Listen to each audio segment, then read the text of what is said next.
Hi guys, we are going to start chapter 18. This one is Kiana. Top 4 reasons why my half-brother Chauncey is like Vladimir. The smell, dirty diapers, and baby puke, enough said.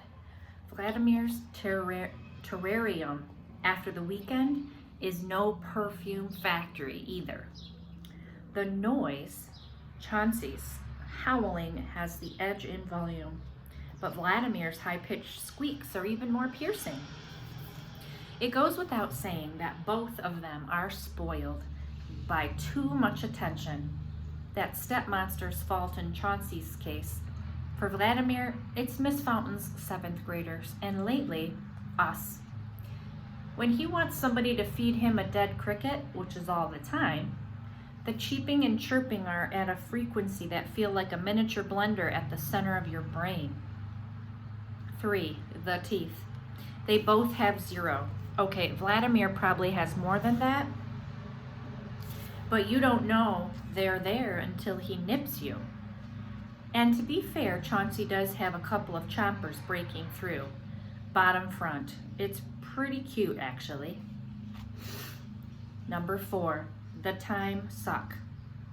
That's the biggest similarity between them. Dealing with Chauncey is a 25-hour per day job, mostly for stepmonster, but also for Dad and me.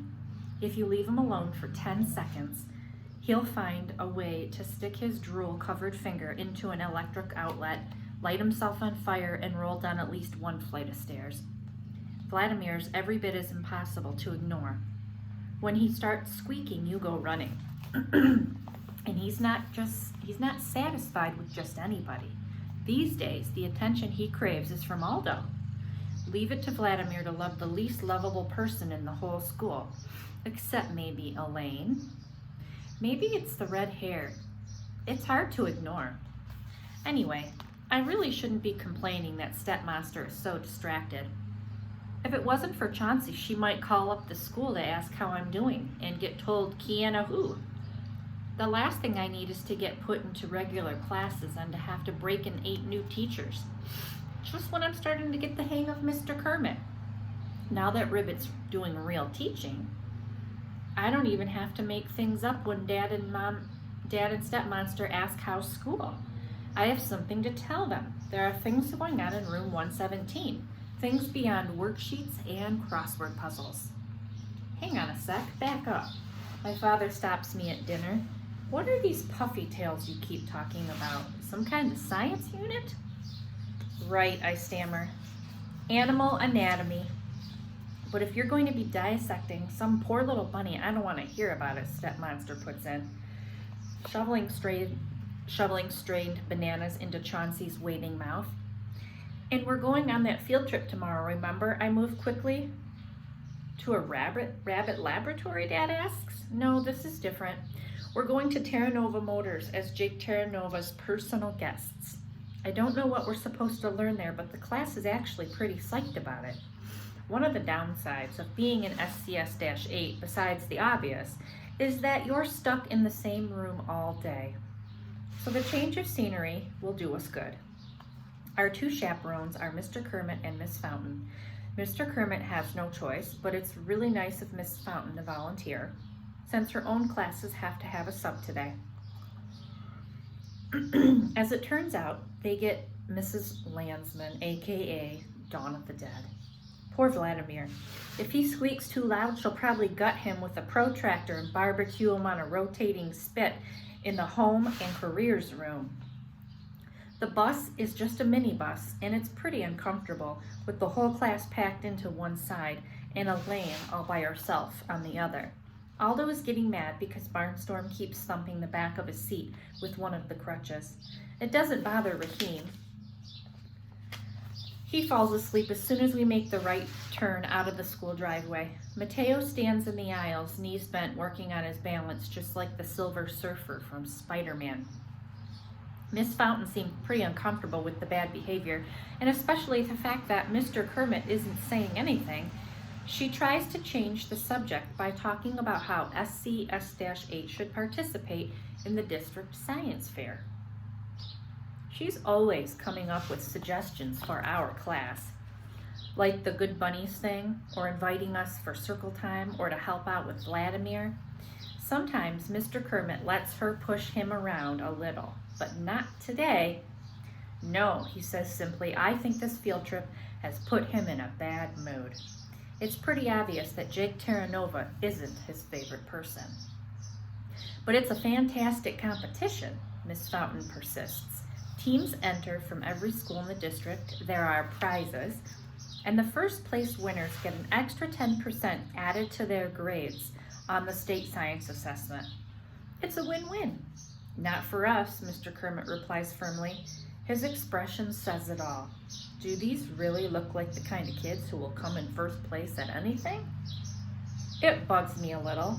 Not that I'm dying to get mixed up in any science fair, me being a short-timer, but I'm used to Mr. Kermit sticking up for us, not writing us off. Maybe it's part of his bad mood. The other kids talk about Jake Terranova like he's some kind of superstar. As we pull up to Terranova Motors, I finally understand why. It has to be the biggest car dealership I've ever seen, and that includes LA, where everything is kind of supersized. Mr. Kermit's ex-student owns all this? That's pretty cool, especially when Mr. Terranova himself comes out to welcome us. Hey guys, glad you could make it. Come on inside. Like we're longtime friends, but not random middle schoolers getting our moment with the big boss. We tour the showroom first, which I have to admit is pretty fun. All the vehicles are shiny, new, and top of the line. We try out every seat in every car, front and back and third row, and even climb into the payloads of the pickups. For the first time since blundering into SCS-8, I feel like I could be with any class of kids in the country, not Greenwich Middle School's dreaded Unteachables. Ribbit sees it too. His bloodshot eyes are half open instead of the usual 25%. Or maybe he's just on alert because Mr. Terranova is here, and this is enemy territory. Miss Fountain, the Prius driver, is looking disapprovingly at the giant SUVs and light trucks that dominate the showroom when Mr. Terranova walks up to her. I'm wondering if she's going to lecture him on the environment. Instead, she says, "This is a wonderful thing you're doing. I don't know if you can tell, but some of these kids have special issues." You think? His grin is irresistible. My floor manager just pulled a sleeper out of the trunk of that Cadillac. Oh, that's Raheem, Miss Fountain explains.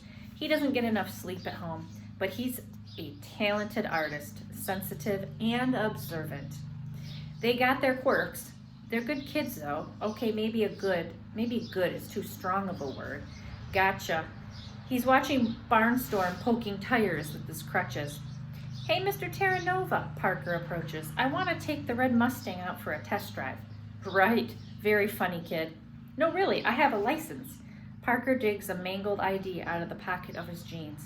It's a provisional license, Parker, Miss Fountain reminds him gently. This is 100% farm business, Parker promises. I just remembered. I've got to swing home and pick up a load of turnips for the Safeway. Looking for a lifeline, she calls out. Mr. Kermit, I think it's time for lunch. It's hard to get a handle on what Ribbit thinks of all this.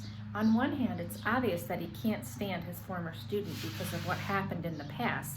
On the other hand, that must have been forever ago. Mr.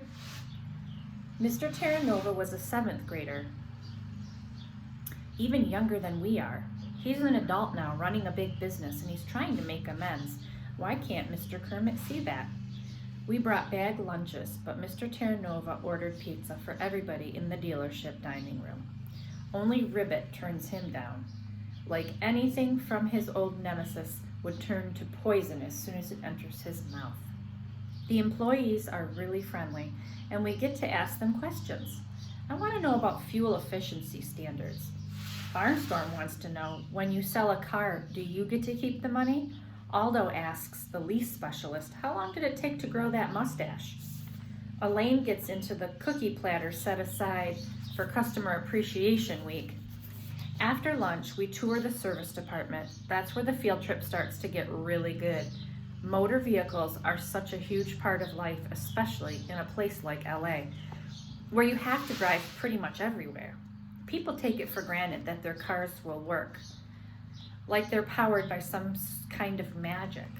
How often do we ever get to take a peek under the hood at the machinery that makes it happen?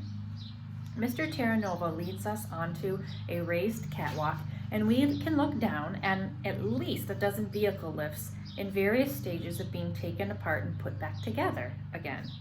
The noise is a cacophony of revving engines, pneumatic tools, and the clang of metal on metal. The smell is a mix of oil and grease with a little bit of exhaust, whatever the ventilation fans miss. Yet there's almost a kind of grace to it and a rhythm that's hard to resist. It feels productive, like necessary work is being done.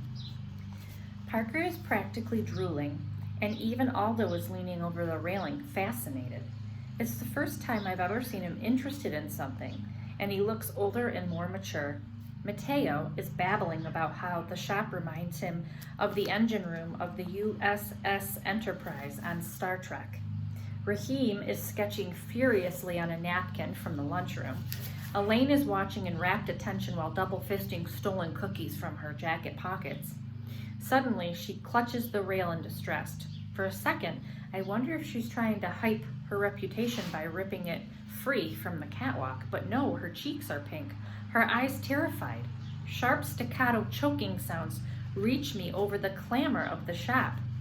Mr. Kermit pounds on her back, but to no avail. I run up behind Elaine, reach around her to perform the Heimlich maneuver, positioning my hands below the ribcage, like they told us in life savings class back in California. Once, twice, no good. 3 times. Heads up, bellows a wild voice. I glance over my shoulder just in time to see a crutch hurtling toward me in a home run swing. I drop to the metal floor of the catwalk a split second before the wooden shaft would have taken my head off. It slams across Elaine's broad back, and with a thud that momentarily drowns out the noisy shop, splits in 2. Everybody waits for her to crumple to the catwalk unconscious, but that's not what happens. Elaine doesn't even flinch. Instead, a chunk of cookie comes flying out of her mouth. It sails over the rail and drops into the half-disassembled motor of a vintage Corvette.